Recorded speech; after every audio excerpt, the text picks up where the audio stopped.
are now deeply concerned by the conduct of the Democratic Alliance, whose participation in the GNU has been marred by double dealing, negotiating and acting in bad faith and open disdain for transformation. That's ANC Secretary-General Fikile Mbalula outlining his party's current stance on the DA's position in the government of national unity following that contentious budget vote. As it stands, the ANC's not decided on the DA's future in the GNU, even if it is calling for a more stable coalition. The Working Committee resolved that we will reset the pattern to engage with all political parties in the GNU, as well as those who are not in the GNU, to address the impasse with regard to the budget. This is, however, perhaps not Deputy President Paul Mashatile's desired outcome right now. That's the argument put forward by our News 24 Editor-in-Chief, Adriaan Basson. There's a parallel political process playing out here, Graham, and I think the GNU debate has become a proxy for that. And I think that is Paul Mashatile's attempts to take over the presidency of the ANC and the country. That conversation happens next. And later in the show, a Cape Town couple's 400,000 Rand water bill gets the mayor's attention. It's been an overwhelming few hours for the family. The mayor has also decided to intervene. And a Star Wars veteran forces us to take note.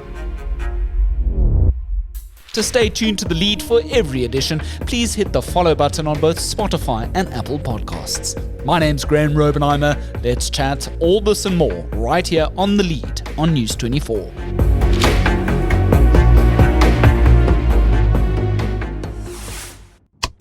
The ANC's National Working Committee has decided to hit the reset button on GNU deliberations over the contentious budget, but the DA remains in this fragile coalition, well, at least for now. But joining me in our studio for reaction to Mbalula's address is our Editor-in-Chief, Adriaan Basson. Adriaan, how are you doing today? Hello, Graham. Well, the news is keeping us busy, so lots to process and digest. Absolutely. We just heard from Fikile Mbalula, the ANC Secretary-General at Latuli House, essentially accusing the DA of double dealing within the GNU, has not made any sort of concrete final deliberation on the DA's future. They remain part of the GNU for now, but it's kind of open season at the moment as to the future of the budget and what that might mean for the DA down the line. But it would be an ANC-NEC decision that would have to be made, right? Your reaction? Yeah, I think what we've been trying to do today in the News 24 newsroom is to decipher or decode Fikile Mbalula's announcement. The country's been waiting on tenterhooks for the ANC's decision on the future of the GNU. And I mean, as you said, he used quite serious terms there referring to the DA. He said that the DA was acting in bad faith, that it was double dealing, and that it had open disdain for transformation. Now, the DA would obviously strongly deny all these things. Where are we tonight in South Africa on the future of politics, or the future of the country? Well, it is still unclear. What we know for a fact, the DA is not leaving the GNU, and the DA has not been kicked out of the GNU by the ANC. One almost get a sense, Graham, of a couple whose relationship is on the rocks, but they don't quite know how to end it, or whether there's still some chance to make it work. Maybe some relationships therapy, something like that. And no one wants to pull the plug. Neither the DA or the ANC wants to walk out of this relationship. I think both those parties do realize at the back of their heads, hopefully at the front of their heads, that, it is incredibly important for the GNU to remain intact for the future of South Africa, specifically in this volatile period where America has upped its tariffs on South Africa, threatening us with sanctions, etc. We've seen what the markets have done over the past 3 days. It's a bloodbath out there. So I think the ANC and the DA realize that in the best interest of the country, they have to remain. What is not quite yet clear is how do they remain in this relationship, because there's clearly some bad blood between them. And yet at the same time, in this fractious relationship, Adriaan, you have Mbalula saying, well, Action SA and Bosa had in fact showed some maturity in this entire affair regarding the budget. I thought that was quite interesting that the African National Congress thought it sufficed to give them a bit of a shout out here. Yeah, I wasn't surprised by that. You see, the ANC is still getting used to the fact that it's no longer has a majority, and the ANC is still traumatized by that. You know, it's not even a year after the ANC lost their majority, quite badly. I mean, they've on 40%. Of national support. So they are really the largest of the small parties. I mean, we no longer have a very large majority party in South Africa. And I think the ANC was so happy that the Action SA and Bosa saved them some face in Parliament last week to get their budget that still includes a VAT hike. Let's be clear about that. To get it passed, the fiscal framework, which is the first in a step of laws that must be passed to pass the budget ultimately, that they can't help themselves but to praise these parties and possibly also invite them into the GNU, which will clearly irk the DA because, as we know, both Action SA and Bosa are led by former DA leaders, Herman Mashaba and Musi Maimane. So these are really people who have gripes with each other. The DA will definitely not be happy if those two parties are invited into the GNU. But I think, for me, there's a lot of things at play at the moment. Firstly, as I said, the ANC's loss of power. They are clearly still troubled by that. They don't yet know how to behave. They still use phrases about like their mission, about the ANC's mission in life and transformation policies, etc. But we are in a new world, and in this new world, they simply have to compromise on certain things. The ANC has not really, I think, dialed down temperatures today. Some of those phrases used by Mbalula were quite inflammatory and will upset the DA when they go into negotiations. We've heard that the ANC is going to negotiate with the DA and other parties in the next 5 days to try and finalize this issue of the budget. With an outcome in about 2 weeks, right? With an outcome in 2 weeks. And then the NEC, we heard from Mbalula, will finally decide on the future formation of the GNU. The point is this, Graham. The ANC doesn't have lots of options. In fact, they only have 3 options. The first is remain in the GNU with the DA, even if they irritate you, even if you don't really like them. Remain with them. It's in the best interest of the country. The second option is to kick out the DA or to hope that the DA leaves the GNU, bring in Action SA and Bosa. That leaves you with the tiniest of majorities in Parliament. I think it's something like 202 out of 400 seats, meaning each of those MPs will have to be there every single time a vote is cast in the House. Otherwise, they might be defeated if the DA, EFF and MK votes together. For example, on bringing a vote of no confidence in the president. So it's either with the DA, keep the current GNU intact, or kick out the DA, bring in Bosa and Action SA, but on a threadbare a majority. Or thirdly, go into partnership with the EFF. I don't think a coalition with MK is really on the cards. Nobody's talking about it. We know that there's massive bad blood between Jacob Zuma and his party and the ANC. Bringing in the EFF will have disastrous consequences for South Africa. Not only will the markets bleed, the perception of the EFF out there is certainly that it's an anti-democratic party, an anti-free market party, that Julius Malema says hateful things. And it will certainly, specifically in this climate with America keeping a very close watch, not bode well. We also know there's a lot of people in the ANC who don't want to partner with the EFF. So the ANC's got very little room for maneuvering, actually. And finally, on Mbalula's remarks, I thought it quite interesting that actual fact we should be reading between the lines when he says reset regarding the budget within the GNU context, because that reset actually means, in the grander scheme of things, it's a reset in the GNU and what the ANC's options would be thus down the line. So although he said it was around the budget in one full paragraph sentence, in actual fact, this is the whole GNU's future stability at stake here. No, this is certainly the ANC saying, listen, we are in the market for new partners, not that they have a lot of options, and warning the DA that they could, relook their participation in the GNU. Again, Graham, the problem is the ANC has not made peace and hasn't accepted that they can no longer call all the shots. Yes, they are the largest party in the GNU, but they need 10 plus 1 percentage point support to be able to stay in government, to have Cyril Ramaphosa as president, and to have the largest amount of ministers. So without the DA, the ANC is vulnerable. The ANC is open to attack from the likes of the EFF and the MK. We're going to have to watch closely this space. The question is also, what will the DA now bring to the table? What game is the DA going to play? Because we've heard certainly that the DA is not about to walk away from the GNU in the best interest of the country, but they've also had this list of requests from the ANC, to which Ramaphosa agreed to many of those before talks collapsed last week. And of course, we've heard from DA Federal Council Chairperson Helen Zille that their DA ministers are not in it for the blue lights or the perks, etc., etc.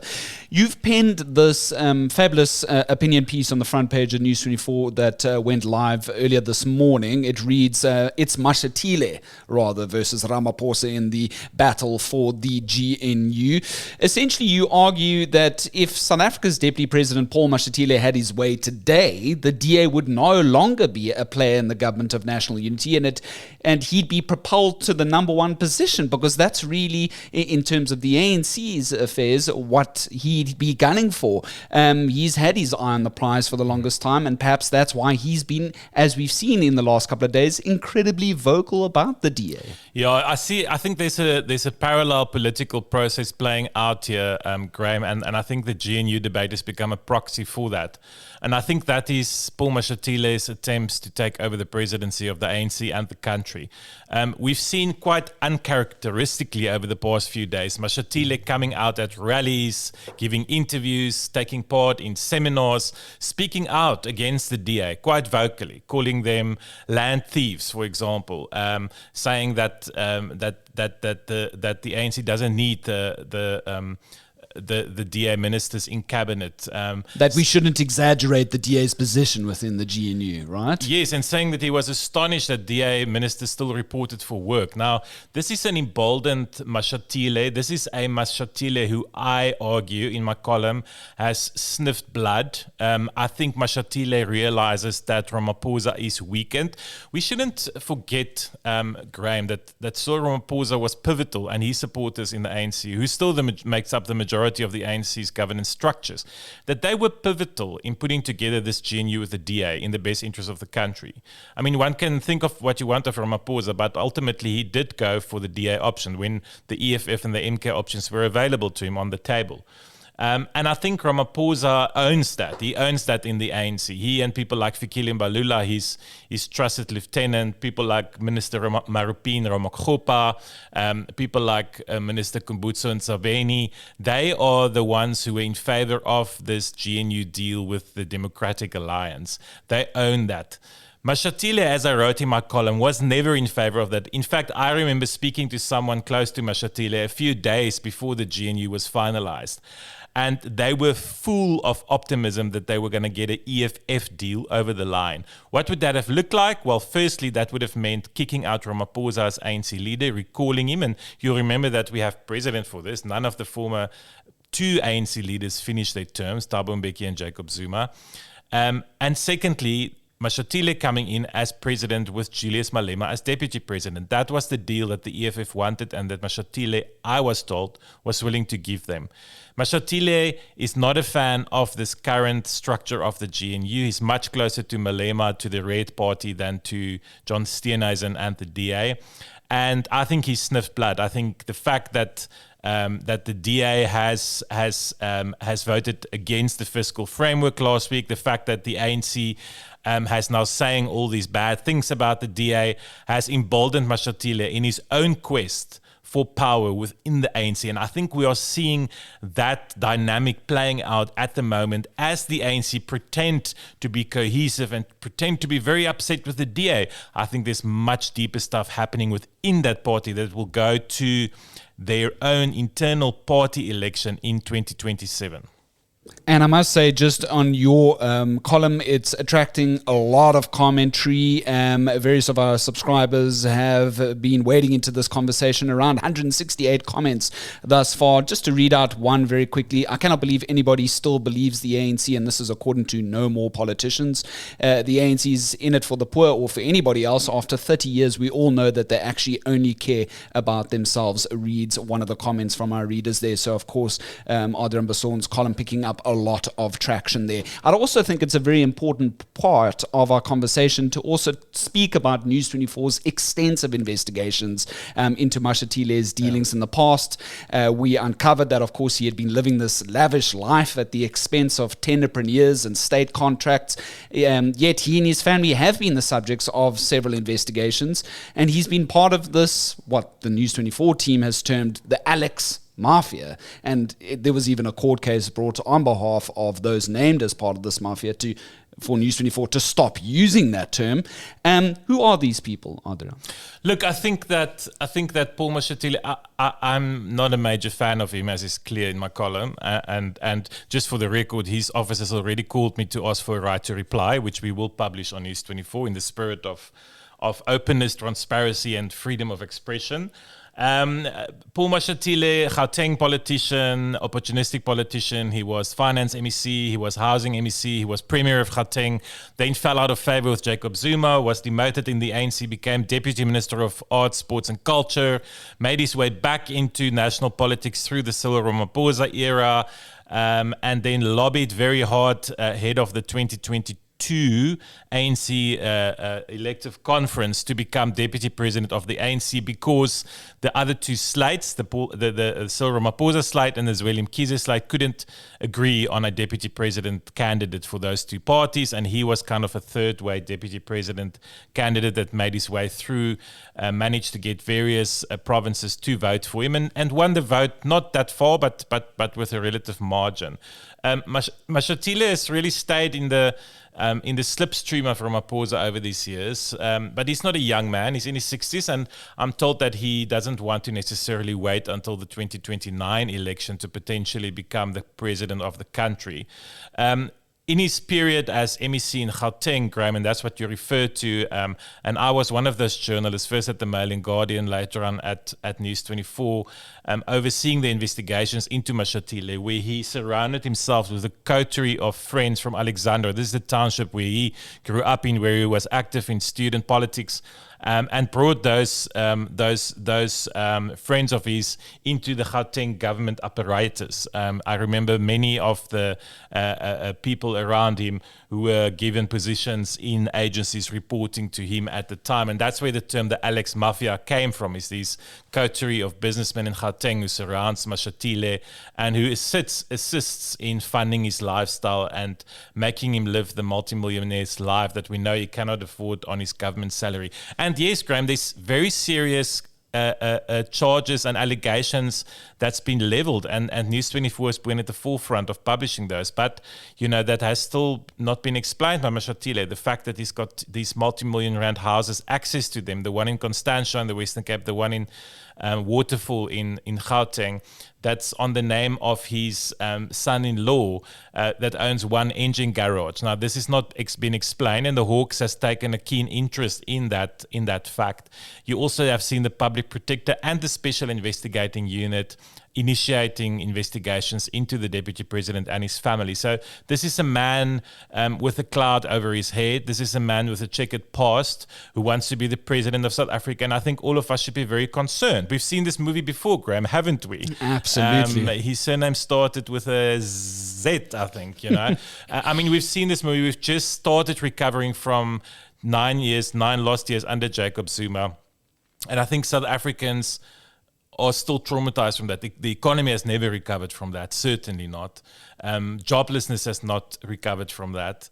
And I think as a country, we have to be extremely vigilant about people who want to lead us again, who's got these massive clouds of accusations hanging over their heads. So now, Adriaan, finally, now that Mbulula says the big reset button is being hit within the GNU context and reading between those lines, it would thus then be in Paul Mashatile's best interests to then corral some support, moving away from the centrism of the ANC to bolster his faction to get enough support for an ANC-EFF possible configuration of the GNU down the line.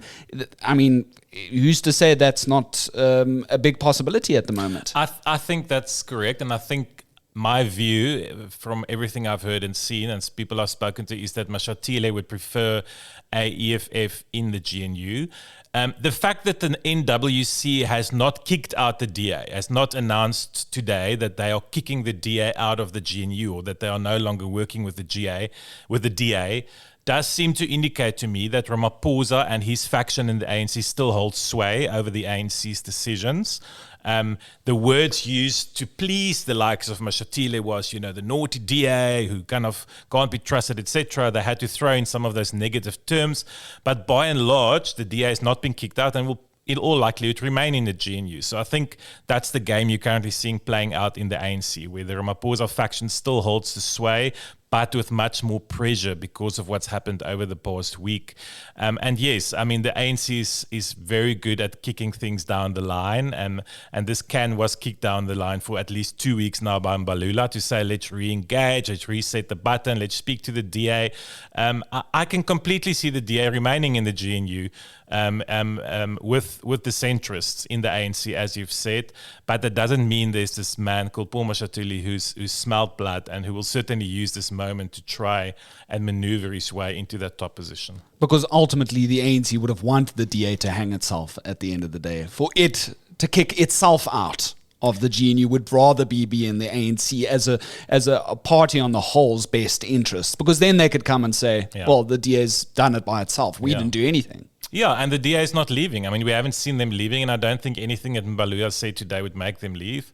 I think they will see it for what it is. Mbalula loves the limelight. He loves to make these kind of like grandiose speeches when there's TV cameras around. I think, cool heads will come around a negotiating table within the next 5 days and possibly agree on some of those things that Steenhuisen and Ramaphosa were discussing and negotiating a week ago. Very reasonable things, like the devolution of port and rails, like having a co-chairing of Operation Vulindlela, that is the service delivery unit in the presidency, etc. So at this stage, if I was a gambling man, which I am not, I would have said after today, the fact that the DA remains in the GNU, that the ANC has not kicked them out, has said we want to reset this relationship in the best interest of South Africa, shows us that the Ramaphosa faction still holds the sway over Mashatile's efforts to capture this process. And of course, keep it here on The Lead, and of course the News 24 front page for all credible analysis and updates regarding the future of the GNU as we closely watch this one over the coming weeks. If you'd like to read his piece, Adriaan Basson has penned, "It's Mashatile versus Ramaphosa in the battle for the GNU," still trending on the front page of News 24 today. Adriaan, when do you think that the Deputy President's final reply will be posted for that article? I haven't received it yet. If we receive it, we'll publish it probably within the next day or two on News 24. Thanks so much for your time today. Thank you, Graham. It was nice chatting.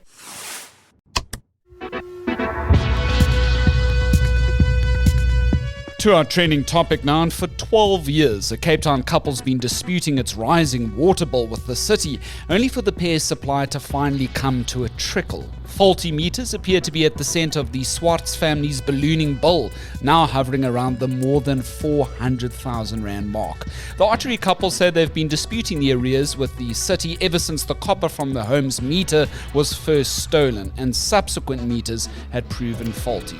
The family claims that the city's always taken the blame for the ongoing meter problems but has never really taken responsibilities. The city's water and sanitation MMC Zahid Badruddin says the council and the family have yet to agree on a payment arrangement.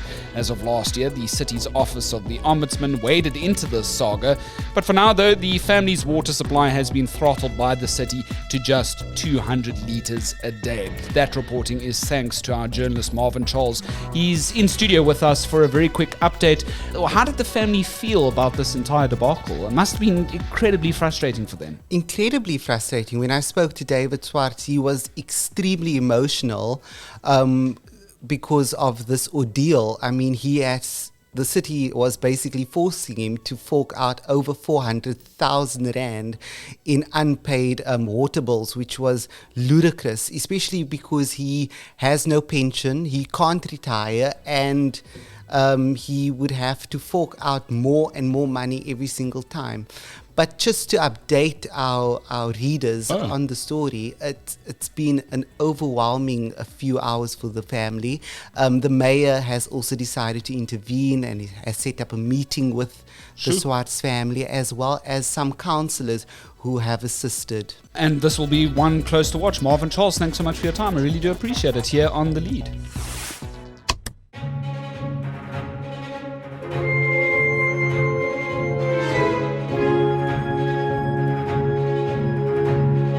And finally, the force is strong with this year's edition of the Cape Town Comic Con, with fresh news that the Darth Sidious actor Ian McDiarmid will be headlining the festival's spotlight session. The Sith Lords panels are scheduled for the main stage on the 3rd and 4th of May, which happens to coincide with International Star Wars Day. A legendary award-winning trained Shakespearean theatre actor in his own right, McDiarmid portrayed the villainous Emperor Sheev Palpatine, aka Darth Sidious, in Star Wars, starting from the original Return of the Jedi in 1983 all the way up until now. Among the Scotsman's other more notable films include Sleepy Hollow and The Lost City of Zed.